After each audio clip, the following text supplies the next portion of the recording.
जय श्री कृष्ण, जय श्री राधे भक्तों। आज हम जानेंगे, देखिए कार्तिक मास चल रहा है कि कार्तिक मास में जो भक्त कार्तिक पूरा संपूर्ण कार्तिक मास का स्नान पूजन कर रहे हैं, तो इससे अच्छी बात तो कोई है ही नहीं। उनकी तो स्वर्ग प्राप्ति के लिए अगर वो नियम से पूजन और स्नान कर रहे हैं तो कोई रोक ही नहीं सकता।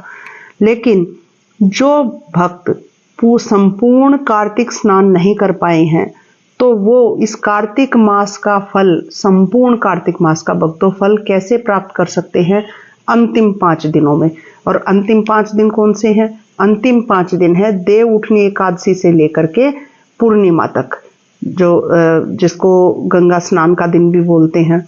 तो वो दिन 5 दिन हमारे लिए बहुत ही ज़्यादा महत्वपूर्ण है भक्तों, अभी आने वाले हैं। इसलिए मैं ये वीडियो डाल रही हूँ कि आपका कल्याण के लिए, अगर आप संपूर्ण कार्तिक मास नहीं कर पाए हो तो कैसे ये 5 दिन का पूजन करके, स्नान करके, व्रत करके, मैं आपको देखिए 3 तरह से बताऊंगी। आप खाली पूजन, जो लोग भक्त व्रत कर सकते हैं वो इन अंतिम 5 दिन का व्रत कर सकते हैं।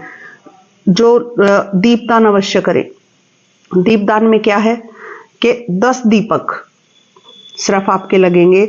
बाजार के घी के नहीं भक्तों, घर के बने गाय के घी के। आपके घर में नहीं है तो आप खरीद सकते हैं प्योर गाय का घी। 10 दीपक में कुछ बहुत ज़्यादा घी नहीं लगना है आपका, तो प्योर गाय के घी के बहुत ही बड़ा महत्व भक्तों। आप ये जान लो कि कार्तिक मास में दीपदान का है बहुत बड़ा, दान का और दीपदान का महत्व बहुत बड़ा महत्व है इसका। नदियों में स्नान का, साधु संतों से, गुरु से के दर्शन करने का, तिल का दान करने का, वस्त्र दान, अन्न दान और दीप दान, धन दान। बहुत मैं बता नहीं सकती आपको, इतना अनगिनत महत्व कार्तिक मास के पूजन का, दान का, धर्म का लिखा हुआ है भक्तों। तो दीप दान 10 क्यों कह रही हूँ मैं 5 दिन में? क्योंकि एक प्रातः और एक संध्या काल में 2 दीपक आप तुलसी जी के सामने सुबह और शाम अवश्य जलाएं। अगर आप कुछ भी नहीं कर रहे तो मेरे कहने से आप इतना कर लीजिए भक्तों। बहुत बड़ा मतलब इसका मैंने शास्त्रों में पढ़ा है, तभी मैं आप तक ये जो है जानकारी पहुंचा रही हूँ। और अगर इससे ज़्यादा थोड़ा सा कर सकते हैं तो आप सुबह, हाँ दीपदान करेंगे तो स्नान तो करेंगे, तो वो 5 दिन स्नान कर लीजिएगा। प्रातः काल उठिएगा, स्नान करिएगा। वो प्रातः काल वक्त तो तारों की छाव में पूजन होता है कार्तिक मास का, इसलिए आप 4 बजे ब्रह्म मुहूर्त में उठिए। 4, 4:30 आप उठ सकते हैं, ठीक है। और उसके बाद आप जो है दीपदान करें। तुलसी जी, अगर जो नहा रहे हैं भक्त, कार्तिक स्नान कर रहे हैं, उनकी तो पथवारी भी डली होगी, पथवारी होंगी, तुलसा जी होंगे, तो वो तो करेंगे ही। लेकिन जो नहीं कर रहे उनके लिए मैं आपको बता रही हूँ कि उनका कल्याण कैसे होगा। अब आगे आती है कि व्रत, अगर ये 5 दिन में आप व्रत धारण करना चाहते हो, जो बहनें कार्तिक स्नान कर रही हैं, जिन्होंने व्रत नहीं रखा है पूरे मास का, तो वो इन 5 दिनों में व्रत रख सकती हैं। या जो कार्तिक स्नान जिन्होंने किया ही नहीं, वो भी इन 5 दिनों में व्रत रख सकते हैं। तो व्रत कैसे करें? प्रातःकाल उठे, जैसे मैंने बताया आपको, स्नान करें, पूजन की थाली लें और अपना, अगर आपने कार्तिक स्नान किया है तो पथवारी होगी, नहीं किया होगा तो आप तुलसा जी के आगे जाइए, उधर साफ सफाई कीजिए। पहले दिन आप अपना अच्छे से साफ सफाई करके तुलसा जी को बीच में रख के, ताकि आप परिक्रमा कर पाए, उस हिसाब से तुलसा जी को बिठा लीजिए। उन पे दीपदान, तुलसा जी को स्नान करवाइए। सबसे पहले 1 लोटा जल और थाली आप लेकर के जाएं, जिसमें दीपक हो, धूप हो, मोली हो, वस्त्र धारण करवाने के लिए तुलसी जी को, ठीक है। और एक जो है क्या, कुछ भी वस्त्र दान करने के लिए मोली, और भोग लगाने के लिए तुलसी जी को मिश्री हो या कोई मिष्ठान हो घर में, खील पताशा हो, कुछ भी हो भक्तों। बस एक चीज का आपको ध्यान रखना, एकादशी के दिन खील, क्योंकि खील चावल से बनती है, तो चावल का भोग आप ना लगाएं एकादशी के दिन। आप तिल का भोग लगा सकते हैं, तो तिल और मिश्री, या खाली मिश्री का या फल का भोग आप लगा सकते हैं। तो सबसे पहले आप तुलसा जी को स्नान करवाएंगे, पथवारी जी को स्नान करवा के, तुलसा जी को स्नान करवा के, उसके बाद आप वस्त्र धारण करवाएंगे। फिर आप भोग लगाएंगे, तिलक धारण करवाएंगे और खुद भी तिलक धारण करेंगे पूजन से पहले, और वस्त्र धारण करवाएंगे, फूल, दिया जलाएंगे, फूल चढ़ाएंगे, ठीक है। कुछ धन, कोई भी एक सिक्का जो है वो तुलसा जी पे चढ़ाएंगे। ये करके उसके बाद आप भोग लगाइए। भोग लगा करके फिर आप पंच भिखुम की, क्योंकि आप ये लास्ट के अंतिम कर रहे हैं। जो भक्त कार्तिक स्नान कर रहे हैं तो वो वैसे ही अपने भजन और कथा करें जैसे आप पूरा मास करते आए हैं। जो भक्त नहीं कर रहे हैं वो सिर्फ पंच भिखुम कह रहे हैं, क्योंकि 5 दिन भक्तों पंच भिखुम क्यों कहा गया है, क्योंकि भीष्म पितामह ने धर्मराज युधिष्ठिर जी को इन 5 दिनों में जो है उपदेश किया था। धर्मराज युधिष्ठिर को, तो भगवान कृष्ण भी वहां थे। ये बातें हैं भक्तों जब कुरुक्षेत्र में युद्ध हुआ था उसके बाद की, जब घायल थे भीष्म पितामह, तो उनके अपने जीवन के ये 5 दिन। तो भीष्म पितामह थे वो ब्रह्मचारी थे, आजीवन ब्रह्मचार्य का उन्होंने पालन किया था। भगवान कृष्ण के बहुत बड़े भक्त थे भक्तों। वो अंतिम जब उनकी श्वास निकली थी तो उन्होंने यही मांगा था कि मैं कुछ नहीं मांग रहा भगवान, आप मेरे सामने हो जब मेरा अंतिम क्षण हो। तो भगवान उनके सामने थे, तो भगवान ने उनको, स्वयं भगवान श्री कृष्ण ने उनको ये वरदान दिया था कि पूरे कार्तिक मास का फल वो लोग पा सकते हैं जो ये आपने उपदेश किया है, ये कार्तिक मास के अंतिम 5 दिन। इसीलिए भगवान ने इसका नाम भीष्म पंचक और पंच भिखु, कुछ भी आप इसको बोल सकते हैं, वो भगवान ने इसको नाम दिया। तो इसी तरह से भक्तों इसमें मेन क्या होता है, जो लोग व्रत धारण करते हैं उनके लिए मैंने बता दिया सुबह की पूजा। उसके बाद आप जो है पंच भिखु की कथा करेंगे और पंच भिखु का भजन या मंत्र जो मैं आपको बताऊंगी आप वो करेंगे। कैसे आपको करना है, एक दिया लेना है, उसमें 2 लंबी बाती लगानी है, क्योंकि चौमुखी दिया आपको बनाना है। तो वो 2 लंबी बातियों से बनेगा भक्तों। तो उसके 4 मुख करके चौमुखी दिया आप जलाए, सरसों का तेल उसमें डालें। आपने आंवला लेना है, राई लेनी है, कुछ लोग नारियल भी डाल लेते हैं, सूखा नारियल कस के भी डाल लेते हैं। आंवले को भक्तों कस के डाल लीजिए, उसके अंदर राई मिक्स कर लीजिए। आंवला और राई जरूरी होता है, नारियल आपकी मर्जी है, अगर हो तो डाल सकते हैं, नहीं हो तो कोई बात नहीं है।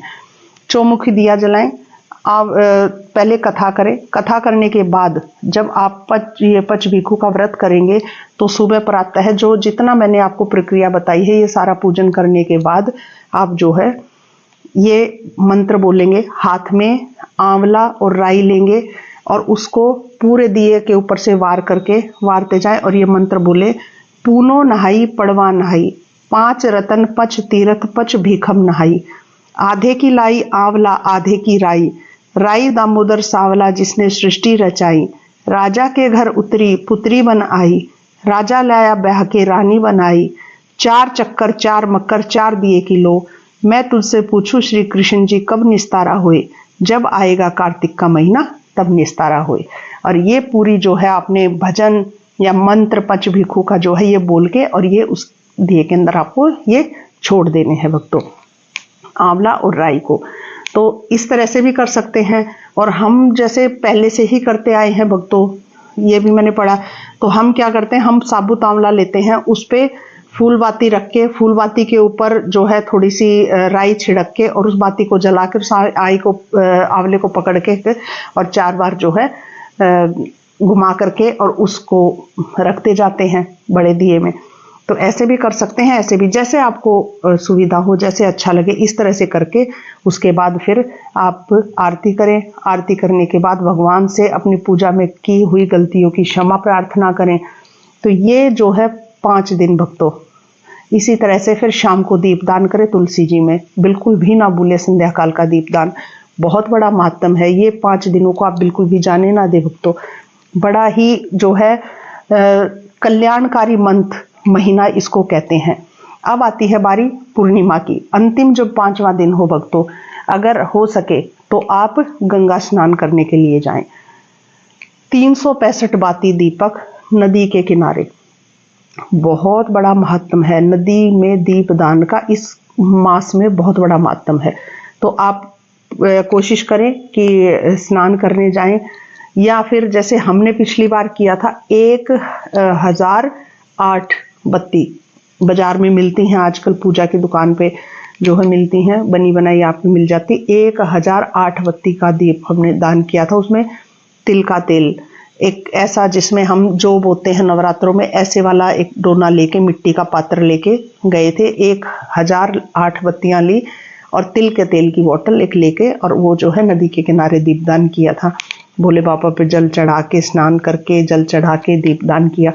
गंगा जी के, बड़ा सुंदर जो है दृश्य, भगवान की कृपा इस तरह से संपूर्ण हुआ कार्तिक मास। अब की बार भी अगर चाहा तो जरूर जाएंगे, जरूर करेंगे। ऐसी भगवान की कृपा मैं कहती हूँ आप सब पर भी हो, कितना भी, लेकिन 365 बत्तियों का आप दीपदान अवश्य करें।